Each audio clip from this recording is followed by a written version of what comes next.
Hello student, आकाश academy class में आपका स्वागत है। हम लोग यहाँ पर मैप का अध्ययन करेंगे। मैप में देखेंगे कि भारत के पश्चिम साइड में कौन कौन सा एरिया है, उसे समझने का प्रयास करेंगे, जो एग्ज़ाम के लिए काफ़ी इम्पोर्टेंट होता है। एग्ज़ाम में मैप का अध्ययन से हम लोग बहुत सारा ऑब्जेक्टिव को सॉल्व करेंगे और मेंस में भी यह कारगर है, चूँकि मेंस में कुछ ऐसे प्रश्न आते हैं जहां हमें डाटा को उसमें दिखाना पड़ता है, बताना पड़ता है कौन सी घाटी के बाद। जैसे कि यहाँ पर मैप में हम लोग देखते हैं, आइए स्टूडेंट, जैसे कि मैप में अगर हम लोग इंडिया को देखें तो इंडिया में यहाँ पर है, सबसे ऊपर से ही देखते हैं। सबसे पहले ये एरिया अफगानिस्तान का है। यहाँ से भारत की 106 किलोमीटर की सीमा लगती है। अभी यह पीओके में चला गया, यानी पाक अधिकृत कश्मीर के पास ये एरिया है। उसके नीचे ये पाकिस्तान का एरिया है। पाकिस्तान के साथ जो सीमा लगती है भारत की, वह 3323 किलोमीटर है। 3323 किलोमीटर की सीमा लगती है पाकिस्तान के साथ। 3323 किलोमीटर की सीमा पाकिस्तान के साथ लगती है और यहाँ से 5 नदी बह करके आती है पाकिस्तान में। और पाकिस्तान का जो ज़मीन है काफ़ी उपजाऊ है। पाकिस्तान को विश्व में सबसे अधिक नहरों के लिए जाना जाता है पाकिस्तान को। उसके बाद ये एरिया अभी डिवाइड हो चुका है। एक पार्ट ये लद्दाख का भाग है और इधर कश्मीर हो गया। यहाँ पर ये पंजाब है, यहाँ पर हरियाणा है, ये पंजाब हरियाणा, और ये पूरा राजस्थान है। ये राजस्थान का एरिया है।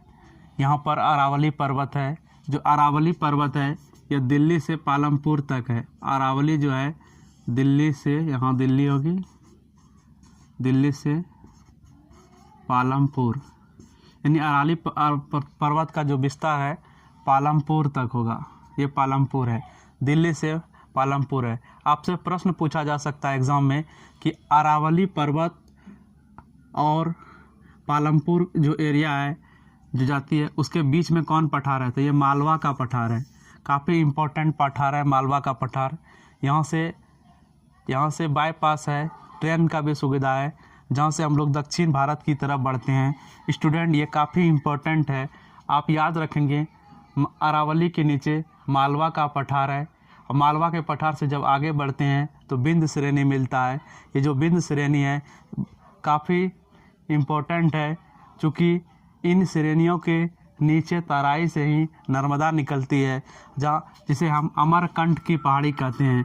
यहाँ पर एक अमरकंटक की पहाड़ी है। ये नर्मदा निकलकर अरब सागर में चली जाती है और यहाँ से एक सोन नदी निकलती है, सोन नदी, और वह जाके गंगा में मिल जाती है, जो गंगा गंगोत्री से निकलकर हरिद्वार से आते हुए यहाँ पर मिलती है और यह बहते हुए बिहार होते हुए बांग्लादेश में प्रवेश करती है और बंगाल की खाड़ी में जाके गिर जाती है। तो दक्षिण से मिलने वाले गंगा में नदी सोन इम्पोर्टेंट नदी है। नर्मदा और सोन दोनों अमरकंटक की पहाड़ी से निकलता है। नर्मदा और ताप्ती के बीच सतपुड़ा श्रेणी है। इसे बहुत घना जंगल कहते हैं। एक कविता भी है, सतपुड़ा का घना जंगल, नींद में डूबा जंगल। यहाँ पर सतपुड़ा जंगल है। ये तो हो गया गुजरात की बात। जैसे ही गुजरात से हम लोग आगे निकलेंगे तो यहाँ पर थाल घाट मिलेगा। थाल घाट के नीचे भोर घाट मिलता है। इन दोनों के बीच में क्या डिफरेंट है? जहाँ थाल घाट मुंबई के आसपास का एरिया है, वहीं गोवा के आसपास के एरिया में भोर घाट मिलता है। और गोवा का जो एरिया है उसे कोंकण तट के नाम से जाना जाता है। जो गोवा का एरिया है उसे कोंकण तट कहते हैं। और जो महाराष्ट्र का एरिया है उसे सह्याद्री के नाम से जाना जाता है। जो मुंबई का एरिया है, जो पूरा एरिया है, उसे सह्याद्री के नाम से जाना जाता है। यहाँ पर एग्ज़ाम में क्वेश्चन थाल घाट, भोर घाट और पाल घाट से आता है। और ये पूरा पट्टी जो है, ये साइड की पूरी पट्टी मालाबार तट कहा जाता है। ये जो पूरा एरिया नीचे का है और ये भारत का पश्चिम भाग है, इसे मालाबार तट कहते हैं। मालाबार तट क्यों कहते हैं? मालाबार तट इसलिए कहते हैं क्योंकि यहाँ पर क्या है ना, जो चोटियाँ हैं इस तरह करके माला के रूप में, इस तरह करके माला के रूप में एक सीरीज में है, इसीलिए इस एरिया को मालाबार तट कहते हैं। यही वजह है मालाबार तट कहने का। एक बार रिकॉल कर लेते हैं। सबसे पहले हम लोग अरावली को पढ़े, फिर मालवा के पठार को पढ़े, उसके बाद विंध्य श्रेणी को जाने, सतपुड़ा का घना जंगल जाने, ये नर्मदा और ताप्ती के बीच के भूमि में ही सतपुड़ा था।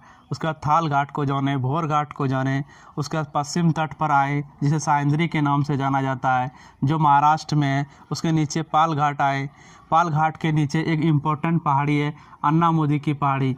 अन्ना मोदी की जो पहाड़ी है इसी के नीचे कार्डमम की पहाड़ी है जो इलायची की खेती के लिए काफ़ी इम्पोर्टेंट है। वर्ल्ड में सबसे ज़्यादा इम्पोर्टेंट है इलायची के लिए कार्डमम की पहाड़ी। कार्डमम की पहाड़ी से जैसे ही नीचे जाते हैं एक तिरछा नीलगिरी की पहाड़ी मिलती है। नीलगिरी की पहाड़ी का विस्तार इधर केरल के तरफ भी है, इधर तमिलनाडु का एरिया है, ये तमिलनाडु का एरिया है और इधर कर्नाटक का एरिया है। यानी नीलगिरी का जो विस्तार होगा वो 3 राज्य में हो जाएगा, एक तरफ केरल होगा, दूसरी तरफ तमिलनाडु, तीसरी तरफ कर्नाटक। और ये जो नीचे का भाग है इसे मन्नार की खाड़ी कहते हैं। यहाँ पर जो है तमिलनाडु और मन्नार की खाड़ी से श्रीलंका एक देश है जो भारत का दक्षिण पड़ोसी देश है, जिसकी सीमा जल सीमा लगती है, इसके साथ स्थल की सीमा नहीं लगती है। कभी इसके साथ स्थल की भी सीमा लगती थी जो फिलहाल अभी नहीं लगती है। तो तमिलनाडु और श्रीलंका के बीच जो है पाक स्ट्रेट है। और इधर से देखें तो ये साइड में मन्नार की खाड़ी है। इतना हम लोग जान गए तो अब गुजरात की तरफ चलते हैं। जब पाकिस्तान की सीमा ये यहाँ पर ग्वादर, ये जो है पाकिस्तान का पोर्ट है जो चीन के पास है, अभी चीन के कब्जे में है। यहाँ से भारत पर नियंत्रण रखता है चीन। ये कच्छ की खाड़ी है। कच्छ की खाड़ी क्या, ये दलदली भूमि है। यहाँ पर भी पाकिस्तान के साथ हमारा विवाद है। ये यहाँ पर कोई निश्चित सीमा नहीं है।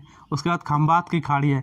खंबात की खाड़ी ही है जहाँ नर्मदा और ताप्ती नदी आकर गिरती है। आपसे प्रश्न पूछा जा सकता है नर्मदा और ताप्ती कहाँ पर गिरती है? अरब सागर में तो गिरती है। अरब सागर में कहाँ? तो खंबात की खाड़ी में गिरती है, याद रखेंगे। ताप्ती भी खंबात की खाड़ी में, नर्मदा भी तो खंबात की खाड़ी में। मुंबई के पास एक महीन क्रीक नाम का एक रेखा है, माना गया एक रेखा है, इसे महीन क्रीक कहते हैं। आइए कुछ देश के अलावा विदेश भी भारत से जुड़े हुए हैं जो जल में जुड़े हुए हैं। ये पूरा दक्षिण हिंद महासागर है, दक्षिण हिंद महासागर है। ये एरिया पूरा दक्षिण हिंद महासागर का है। ये एरिया पूरा दक्षिण हिंद महासागर का है।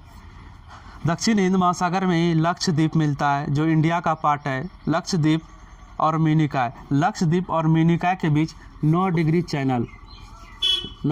चैनल से जुड़ा हुआ। लक्षद्वीप मिनिकॉय से 9 डिग्री चैनल से जुड़ा हुआ है, जबकि मिनिकॉय से मालदीव 8 डिग्री चैनल से जुड़ा हुआ है।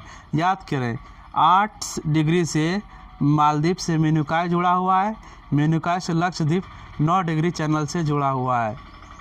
यह मैप काफ़ी इम्पोर्टेंट है। उसके बाद हम लोग कश्मीर और लद्दाख को देख सकते हैं, 2 भाग में बट चुका है, जो यूनियन टेरिटरी बन गया है। इस प्रकार हम लोग देखते हैं, एक बार स्टेट को देख लेते हैं। यहाँ पर लद्दाख है, कश्मीर है। कश्मीर से जब नीचे जाएंगे तो यहाँ पर पंजाब मिलेगा। पंजाब से जैसे ही नीचे जाएंगे राजस्थान मिलेगा। राजस्थान से नीचे जाएंगे गुजरात मिलेगा। गुजरात से जैसे ही नीचे जाएंगे महाराष्ट्र मिलेगा। महाराष्ट्र के बाद यहाँ पर कर्नाटक की सीमा होगी। कर्नाटक के बाद केरल की सीमा होगी। केरल के बाद तमिलनाडु की सीमा होगी। यह भारत का दक्षिणतम भाग है। भारत की जो है ये भारत का दक्षिणतम भाग हो गया। ये भारत का उत्तर भाग हो गया। और ये पाकिस्तान जो है, यहाँ सुलेमान और किरथर की पहाड़ी है। सुलेमान और किरथर की पहाड़ी यहाँ पर है जो अफगानिस्तान के साथ सीमा बनाती है। यहाँ पर ये पहाड़ी मुड़ी हुई है जो अफगानिस्तान के साथ सीमा बनाती है, और यहीं पर काबुल नदी आकर बहती है।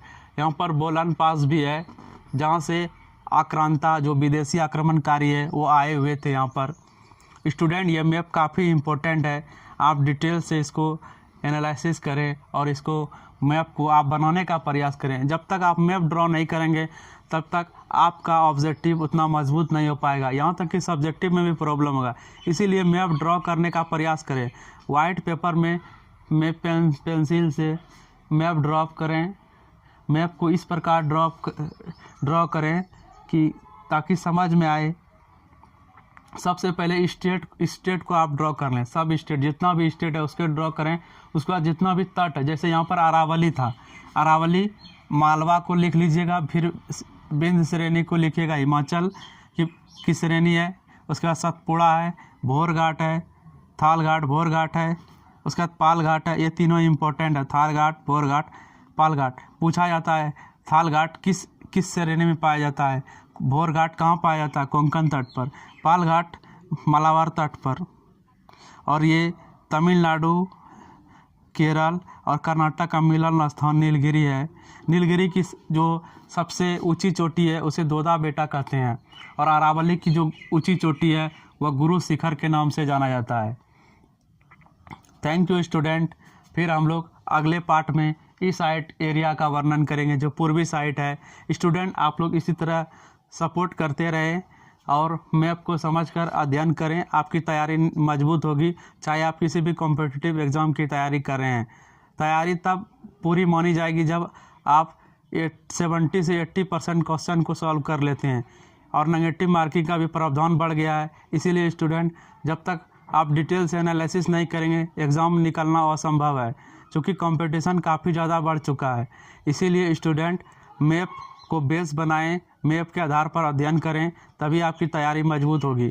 चाहे आप किसी भी विषय का तैयारी, चाहे आप पॉलिटी को क्यों नहीं पढ़ रहे हैं, पॉलिटी में हमें मान के चलिए पॉलिटी जो हम लोग पढ़ेंगे सो भारत का संविधान है। भारत का संविधान का जो निर्माण हुआ है कैसे हुआ, तो इसकी जननी ब्रिटेन माना जाता है। तो मैप में ब्रिटेन को देखेंगे, ब्रिटेन को भौगोलिक स्थिति को समझेंगे, ब्रिटेन कैसे अमेरिका से उसका क्या रिलेशन है, किस प्रकार ब्रिटिश लोग अमेरिका गए और वहाँ की भौगोलिक स्थिति को चेंज किया, और तब जाके क्रांति होती है जो फ्रांस की क्रांति से प्रभावित होता है। तो कैसे समझेंगे इसे, इस प्रकार समझेंगे कि जब ब्रिटेन में औद्योगिक क्रांति हुआ तो व्यापारी वर्ग के लोग नई दुनिया की खोज में अमेरिका चले गए। जब वो अमेरिका गए तो वहाँ पर व्यापारी वर्ग का जो है प्रभुत्व स्थापित हो गया, और व्यापारी कभी नहीं चाहते हैं कि शासन किसी और के हाथ में हो, शासन एक ऐसी सरकार के हाथ में हो जो उसके लाभ के लिए हो। तो अमेरिका को जो संविधान बना तो उसने फ्रांस के स्वतंत्रता, समानता, बंधुत्व को तो अपनाया, लेकिन साथ ही साथ उसने एक ऐसी व्यवस्था अपनाई ताकि व्यापार करने में, ताकि कोई भी देश का व्यापारी यहाँ पर आकर व्यापार करे, इस प्रकार का संविधान बनाया। यानी पॉलिटिकल जो व्यू है वह कहीं ना कहीं मैप से जुड़ा हुआ है। फिर उसके बाद जब इंडिया स्वतंत्र होता है तो इंडिया ने गुट निरपेक्ष अपनाया, क्योंकि उस समय क्या हुआ था, उस समय देखेंगे कि मैप में देखेंगे कि रूस एक विशाल देश है, एक महाशक्ति के रूप में इधर उभर रहा है, उधर अमेरिका एक महाशक्ति के रूप में उभर रहा है। ये मैप आपको बताएगा कि उसका जो भौगोलिक स्थिति किस प्रकार है, जो इतना डेवलपमेंट हुआ। जहाँ इंडिया है, जो मध्य एशिया है, वो डेवलप नहीं हो पाया। ये मैप में देखेंगे मैप में कि मध्य एशिया में ज़्यादातर रेगिस्तान ही पाया जाता है। मैप में बताएगा कि मैप में आप देखेंगे कि जो रूस है, रूस देश के पास बहुत सारा सागर है, भूमध्य सागर उसके आसपास है, काला सागर उसके आसपास है, जो वस्तु को ले जाने लाने के लिए बहुत विशाल सुविधा उसके पास उपलब्ध है। इन सारे कारण हैं, ये मैप आपको बताएगा, तब आप पॉलिटिकल व्यू को समझ पाएंगे, हिस्टोरिकल व्यू को समझ पाएंगे। जब तक आप मैप का अध्ययन नहीं करेंगे, मैप को नहीं देखेंगे, वर्ल्ड मैप को नहीं देखेंगे, तो राजनीतिक स्थिति को नहीं समझ पाएंगे। इसीलिए राजनीतिक स्थिति को समझने के लिए मैप को जानना जरूरी है। इसीलिए उसके बाद जब आप जब उत्तरी अमेरिका का अध्ययन करते हैं तो उसके नीचे मैक्सिको की खाड़ी देखते हैं, ग्वाटेमाला को देखते हैं, पेरू को देखते हैं, अर्जेंटीना को देखते हैं, अर्जेंटीना की भौगोलिक स्थिति को समझते हैं। जब मैप में आप इन चीज़ों को समझेंगे तो आपको अध्ययन का तरीका बदलेगा। आप देखेंगे किस प्रकार एक और प्रशांत महासागर है, दूसरे अटलांटिक महासागर है, उसकी भौगोलिक स्थिति में क्या परिवर्तन लाता है, तब आप वहाँ पर जलधारा को भी समझ पाएंगे। इसीलिए मैप को पढ़िए, मैप का अध्ययन गहराई से कीजिए। और टॉपिक वाइज तैयारी कीजिए, तब इम्पोर्टेंट तैयारी माना जाएगा। Thank you student, Akash academy में जुड़े रहने के लिए।